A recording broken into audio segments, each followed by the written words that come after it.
नमस्कार, मैं परिमल कुमार। आज उम्मीदों की एक कहानी, और बहुत सारे परिवार ऐसे होंगे जहाँ पे जिनका बच्चा बीमार होगा, कैंसर जैसी गंभीर बीमारी से पीड़ित होगा, लेकिन एक बच्चा हमारे साथ है आयुष, जिसने कैंसर की जंग से जीत दर्ज की है, और पूरा परिवार हमारे साथ है। राकेश जी हैं, गुंजा जी हैं, आयुष हैं।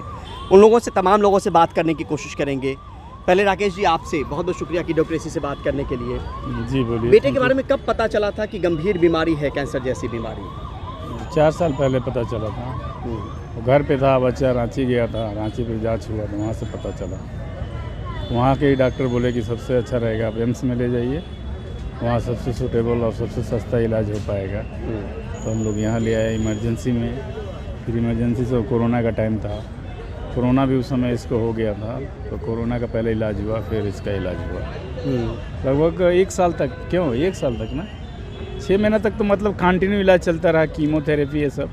उसके बाद थोड़ा कम हुआ, 1 साल इलाज चला। उसके बाद रूटीन चेकअप होता है। अभी तो ठीक है बच्चा, कोई दिक्कत नहीं है। अभी हम एम्स के सामने में मौजूद हैं, जहाँ पे बहुत मुश्किल से ये परिवार मिला है, करीब 1.5 साल बाद, जब गुंजा जी लगातार आपसे बात हो रही थी, क्योंकि उम्मीद से भरी कहानी है जो बाकी लोगों को उम्मीद दे सके कि इस तरह की गंभीर समस्या है, अगर सही से इलाज हो तो बीमारी को मात दिया जा सकता है। हाँ बिल्कुल, सही समय पे इलाज होगी तो बिल्कुल सही हो सकता है। शुरू में आयुष को किस तरह की समस्या दिखी थी जब आपको लगा कि डॉक्टर के पास जाना चाहिए? इसे फीवर आ रही थी लगातार 2-3 महीने। उसके बाद से हम लोग बुखार ही आते थे। डॉक्टर से गांव पे दिखाते थे, पर वो दवा देते सही हो जाता, फिर वापस हो जाता था फीवर। फिर हम लोग रांची गए, वहाँ के डॉक्टर हमें एम्स में भेजे थे कि आप एम्स में जाइए। फिर यहाँ हमें पता चला। तो कैंसर सर्वाइवर की ये कहानी। आयुष, आप बात कर पाएंगे, किस क्लास में हैं आप? 7th में। पढ़ाई लिखाई अब सही से हो पा रही है? हाँ। शुरू में बड़ी तकलीफ हुई होगी, लगातार हॉस्पिटल आना, डॉक्टर के समय पे आला इलाज करवाना। लेकिन आप अब ठीक हैं? हाँ ठीक है। क्या कहेंगे गुंजा जी, डॉक्टर यहाँ पे आप लगातार आप ही साथ में रही हैं, पिताजी तो झारखंड से आते रहे हैं, लेकिन आप भी साथ में रही हैं, तो यहाँ पर जब आपने देखा था कि कैंसर सर्वाइवर्स जब एक जगह जुटे थे जी, तो एक उम्मीद भी उस वक्त भी जगी होगी कि हमारा बच्चा भी ठीक हो रहा है। ठीक हो सकता है, बिल्कुल। हाँ? जी बिल्कुल, ये तो जगी थी। बहुत सारे आए थे जिनकी शादी हो गई थी, बच्चे भी हो चुके थे। हमें भी लगे हाँ हमारा भी बच्चा ठीक हो सकता है। हाँ। अब डॉक्टर ने क्या कहा है आपसे? डॉक्टर बोला कि ये इलाज तो चलता ही रहेगा। लेकिन खतरे से बाहर है, इलाज चलता रहे। हाँ, अभी तो ऐसा कुछ नहीं है, पर कुछ नहीं चल रहा है, रूटीन चेकअप बस चेकअप के लिए आना पड़ता है। जी। कितने दिन पे लगभग रूटीन चेकअप के लिए आना? 6 महीना पे 6 महीना पे आना है। तो पढ़ाई बीच में बाधित भी हुई होगी आयुष की? हाँ, 1 साल तक रही। जब तक इलाज चली यहाँ पे, तब तक 1 साल तक मतलब बंद रहा है पढ़ाई इनका। जब पता चला होगा कि ऐसी गंभीर बीमारी है तो सुनकर डर लगता है। हिम्मत तो जवाब दे गया होगा कि क्या हो गया मेरे बच्चे को ऐसा। हाँ बिल्कुल, हम लोग डर गए थे। एक साथ 2 बीमारी, कोविड भी और ये कैंसर भी। हम लोग तो मतलब उम्मीद ही छोड़ चुके थे कि मतलब सही भी होगा, पर ठीक है। अभी डॉक्टर ने क्या बताया कि किस वजह से लगातार फीवर आता रहा, और कौन सा कैंसर जो हुआ था आयुष को? वो तो ऐसा कुछ नहीं, हमें नहीं बताएं। हर बात डॉक्टर नहीं बताते। और किस वजह से हुआ होगा ऐसा कुछ? हाँ, ऐसा कुछ नहीं बताया। राकेश जी, कौन सा इसको कैंसर बोलते हैं? वो लिम्फोमा कैंसर है। लिम्फोमा शरीर पे कुछ दाग? नहीं, वो लिम्फ नोड होता है शरीर के अंदर। वो मतलब एक्चुअली ह्यूमन सिस्टम जो होता है ना, ह्यूमन सिस्टम का कोई भी बीमारी होता है उससे लड़ने का काम करता है। वही लिम्फ नोड में ही जब कैंसर हो जाता है, मतलब बीमारी का लड़ने के लिए सबके शरीर में होता है।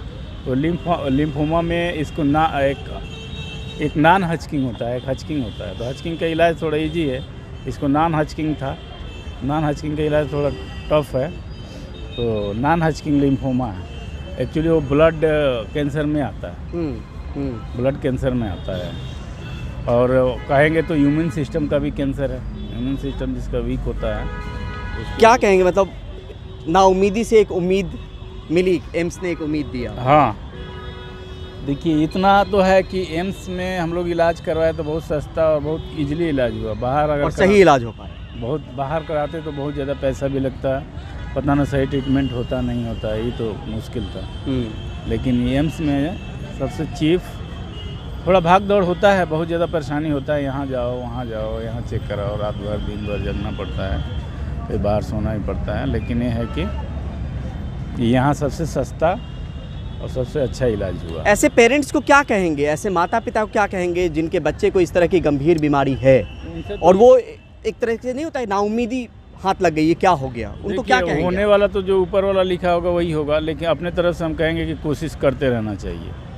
अभी वो ज़माना आ गया है कि कैंसर का भी अच्छा इलाज आ गया है। बहुत सारे ऐसे कैंसर है जिसका 100% इलाज है संभव, अगर सही से पता चले, सही टाइम पे पता चले, सही से इलाज हो तो उसका इलाज संभव है। तो उनको हिम्मत रख के इलाज करवाना चाहिए, बाकी ऊपर वाले पे छोड़ देना चाहिए। आप क्या कहेंगे ऐसे माता से, ऐसे पिता से, ऐसे परिवार से जिनमें इस तरह की समस्या होगी? आपसे भी बहुत सारे लोग मिलते होंगे एम्स में जब आप इलाज करवाने आती होंगी जी। तो क्या कहेंगे ऐसे माता पिता को उम्मीद को लेकर? हम कहेंगे बस वही अपना काम करते रहिए जो करना चाहिए हर एक माँ बाप को अपने बच्चे के प्रति।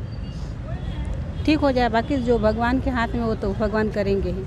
लेकिन जो धरती पे भगवान रूपी डॉक्टर हैं उनके हाथ में भी बहुत कुछ, अगर सही जगह पे पहुंच जाए। हाँ, दूसरा भगवान तो वही है जी, दूसरा भगवान तो डॉक्टर ही है। ठीक है सब, बस। आयुष कुछ और कहना चाहेंगे आप? हाँ, आप बिल्कुल अच्छा महसूस कर रहे हैं, सब कुछ ठीक ठाक है? हाँ। हाँ? हाँ। पढ़ाई लिखाई सब अच्छे से चल रही है? हाँ। हाँ, पढ़ाई में तभी टॉप कर रहा है जी? अपने क्लास में टॉप कर रहा है तो हर साल। कहाँ, नोएडा में ही पढ़ाई चल रही है? हाँ, नोएडा में जी। अपने क्लास में नंबर 1, 6 में भी था, 7th में भी था। पढ़ाई में कोई दिक्कत नहीं। जब रांची में दिखवाया था सर, तो रांची में डॉक्टर ने पहले बता दिया था कि इस तरह की गंभीर नहीं, बीमारी नहीं, है? नहीं, वो एक चाइल्ड स्पेशलिस्ट थे एक्चुअली में। रांची में भी नहीं थे हम लोग, गुमला में थे। जी। तो हम लोग तो कोरोना उस समय बहुत भयंकर रूप लिया हुआ, तो कोरोना समझ के गए। पहले सदर हॉस्पिटल में दिखाया, बुखार उखार का दवा दिए, फिर हफ्ता दिन चला, कुछ नॉर्मल हुआ, फिर शुरू हो गया।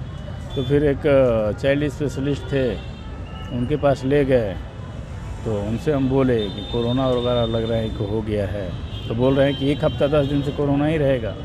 तो फिर उन्होंने पल्स रेट चेक किया, हम ही बताया कि पल्स रेट इसका ज़्यादा दिखा रहा है। तो पल्स रेट जब देखे तो ज़्यादा दिखा रहा था, तो तुरंत इको टेस्ट करने के लिए भेज दिए। फिर अपने मतलब क्लिनिक में चेस्ट का एक्सरे किए, तो एक्सरे से उनको कुछ डाउट हुआ। फिर दूसरे दिन वो रांची भेजे, जा कर के उसका क्या होता है, CT स्कैन होता है ना, तो उसको करवा करके लाने के लिए। तो उसमें पता चला कि वो ये नहीं बताया कि कैंसर है, वो बताया कि संभावना है, गांठ है तो संभावना है कैंसर हो सकता है। अब उनको इलाज के बारे में भी पता नहीं था कि इसको किस तरह का इलाज होता है। उनके हिसाब से इसका वो सोच रहे थे ऑपरेशन करना पड़ेगा। वो बोले कि सबसे अच्छा रहेगा एम्स चले जाइए, एम्स में ही आपको सही सुविधा इलाज होगा, बाकी जगह जाएंगे तो पैसा ज़्यादा खर्च होगा। और बुखार 2-3 महीने तक लगातार आ रहा था, जा रहा था। बुखार ही इसका मेन लक्षण था। बुखार आना, फिर दवा खाया ठीक हो जाना, फिर बुखार आना, यही मेन था। और शरीर कमज़ोर होना, पसीना होना, जब बुखार आना, पसीना होना, सांस लेने में दिक्कत होना, तो सांस लेने में जैसे नहीं लगता है दम फूलता है, इस तरह का यही सब समस्या था। आप लोग देरी हो रहे हैं, ज़्यादा वक्त नहीं लेंगे, बस आखिरी सवाल कि कितनी भागदौड़ और मशक्क़त रही साल भर के भीतर जब आप यहाँ पे दौड़ते भागते रहे? बहुत रही, बहुत। हम मतलब स्टार्टिंग में हमें लगा कि हमारे बच्चे का इलाज हो ही नहीं पाएगा एम्स में, बहुत मतलब भागे हैं, पर अब सब भूल गए हैं। हमारा लड़का ठीक है, हम सब भूल गए हैं। हाँ, सारी मेहनत, सारी दिक्कत, सारी तकलीफ़ें भूल गए हैं। ये ठीक है। तो ठीक है Ayush, best of luck, best wishes, healthy life, thank you so much. तो कुल मिलाकर यहाँ पर स्थिति आप ये समझ सकते हैं, ये उन परिवारों को उम्मीद देने की कोशिश है जिनके घर में अगर कोई बच्चा कैंसर जैसी बीमारी से पीड़ित है, सही वक्त पे सही जगह पे अगर इलाज हो पाए तो कैंसर की जंग भी जीती जा सकती है। और इसका सीधा तौर पे जीता जागता उदाहरण आयुष है, उनका परिवार है, और इनसे एक उम्मीद देने की कोशिश की डेमोक्रेसी के प्लेटफॉर्म के जरिए कि वो लोग सही जगह पर इलाज करवाएं, धैर्य रखें, डॉक्टर की बात सुने, तो फिर कैंसर जैसी बीमारी को भी हराया जा सकता है। बहुत बहुत शुक्रिया, बहुत बहुत धन्यवाद।